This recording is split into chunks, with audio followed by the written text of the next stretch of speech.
Is it a mistake to get a prep center too early in your journey on Amazon? This is the questions that we are going to answer in today's video, because yesterday a subscriber named Light Upon Light actually left a comment and asked, I'm going to read you the comments. All right, so he said, hey, if I am new to Amazon, would you recommend I start shipping things to Amazon to do FBA, or should I outsource it to a prep center? Is that a newcomer's mistake, getting a prep center early? And so I replied that it's not necessarily a mistake, because there's more nuance to that stuff, and that I was going to make a whole video about the subject, because I think that there are some nuance. It's not a black and white answer, and I'm going to talk a little bit about my experience in today's video, and the reason why you should get a prep center and the reason why you should not get a prep center. So before we actually do this, there's two important links in the description. First one is for one-on-one coaching if you want to scale your business, if you need the help of someone that did it before you and that helped a lot of people do it before you. You can look on the Discord server at the success tab, book a call, and let's talk about it. Let's build a plan for you to scale. Second link, as you heard, we have a Discord server, best place to network. If you want to network, come on the Discord server, be active, ask questions, talk to people, answer questions, and just share some stuff. All right, so if you want to grow, best way to do it, do this on the Discord server. So is it a mistake to get a prep center too early? So here's what I think about the subject and how I think about it. So first of all, you need to realize that the reason why you want to use a prep center, first of all, using a prep center is going to cost you money, right? But you can offset that cost by getting a prep center in a tax-free state. So if, for example, I'm going to take my situation as an example. I live in Florida, all right, when I'm in the US. I'm not in the US right now, but when I'm in the US, I live in Florida, and I pay 7% sales tax, all right? So on top of what I'm paying for my inventory, whenever I place orders, I pay 7% of top of that. So if I buy something at $10, I'm gonna pay $10.70, all right, with the sales tax. Now, having a prep center in a tax-free state, you are going to save that 70 cents, like that sales tax, because you do not pay any sales tax with a prep center in a tax-free state. So, for example, a few states that are popular are Oregon, Montana. There's a few others, I do not know them all from the top of my head. But the reason why it's really interesting is because if you go with those more expensive items, such as shoes, clothing, anything that is above, so most prep centers are going to charge you like around $1.50. This is the basic rate if you are not doing any kind of volume. And so anything that is going to be above, like, let's say $20, because at 7% return on investment, at 7% sales tax, if I buy anything at $20, I pay $1.40 in sales tax, right? So anything that is going to be a little bit above that, I'm actually going to break even on my prep fee, right? So I'm going to have someone to do the work for me, right? To do the work for me, to prep the item and ship it to Amazon.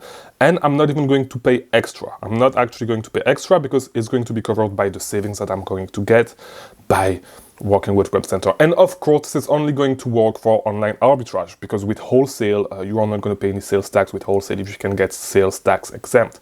And there are some websites that allows you to get sales tax exempt for retail, for online arbitrage, I'm sorry, like Walmart, Target. Target's a little bit tricky because you cannot order too much.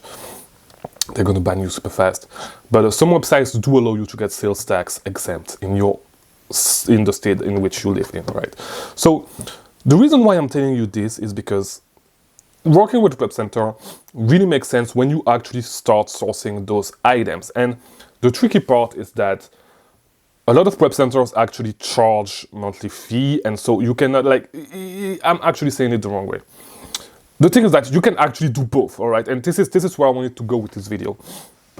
You can actually get a prep center and still do your stuff yourself. And for products that make sense, you can send them to your prep center, and you can prep products that do not make sense to send to your prep center. The reason why you want to do this is because in your early days, first of all, there's a lot of opportunity that you are going to find that people with prep centers are not going to be able to jump on, all right? So, for example, right now with my prep center, I used to source, and this is what I did when I started, all right, selling on Amazon. I used to source a lot of beauty products. I used to resell a lot of the free samples that they sent, cheap products that, and it was even more back then with the small and light, the small and light programs. Not necessarily the case, and I do not even know if it compares right now and if you can actually make money with cheap products. But I used to make like those specific opportunities that are cheap. People that are more advanced and that are working with prep centers are not going to jump on them because the economics does not make sense. You are not going to make money on those products if you work with a prep center. So as a beginner, there's that small niche of products that you are not going to get a lot of, a lot of competition on, right? So because of that, and also like, you know, it's way easier because like people, like it's only going to be people in the US that work from the US and that prep themselves that are going to be able to jump on those products, right? And so that specific niche of product, there's a big moat around it because those people, other people cannot jump on them, right? And so when you are a beginner, you are not that good at sourcing. These products are going to be easier to find, but some prep centers, like a lot of prep centers, actually want you to have they have a minimum of number of units that you need to send. If not, you need to pay a fee, stuff like that.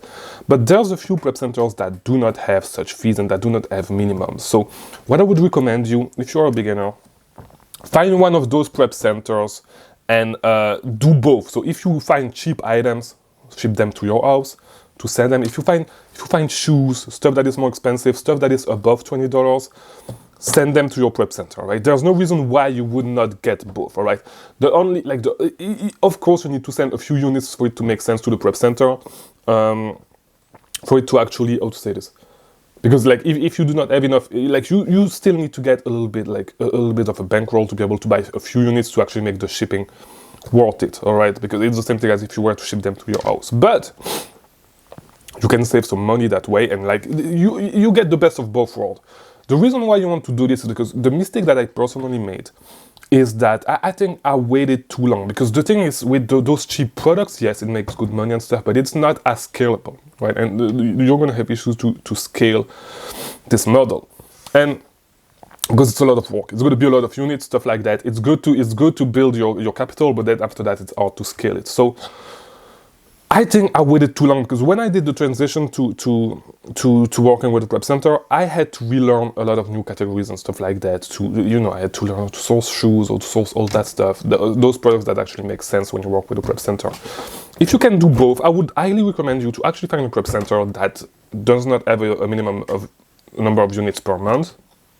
So you can start working with them and do both. Do the best of both worlds. There's no reason why you would not do it. Whenever you save the money when you ship to a prep center, do it. And you can use my price calculation spreadsheet, my product cost calculation spreadsheet, because on it I have two. So you will have like the price when you actually manufacture the margins. You will see what you will pay if you ship to your house, and you will see what you would pay if you ship to your prep center. And so you can compare both and see any products that is actually making sense to send to your prep center that is going to cost you less money. Send it to your prep center. Anything that is not going to cost you more money, prep it yourself. That's it. Do it this way, and find a prep center that allows you, that does not have a unit minimum. If they ask you how many units you do a month, just inflate your numbers a little bit, because I guess if you are a beginner, they are not necessarily going to be too happy, but like just inflate your numbers a little bit and just say that you want to actually try with the prep center, and that's it. You are not going to send a lot of units. You want to test the water first with the prep center, and so just try like this and use that prep center whenever it makes sense, all right? So I hope it makes sense. I hope this video was helpful. Get a prep center if you can and do both. Do not pay a monthly fee. Find a prep center that does not have a minimum amount of limits. Those smaller prep centers like in Montana and shit will actually work like this. So look at those prep centers, and I'll see you tomorrow for a new video, because there is a new video every single day. Thank you for watching. Watch these videos on the screen, by the way, if you want to keep learning about selling on Amazon.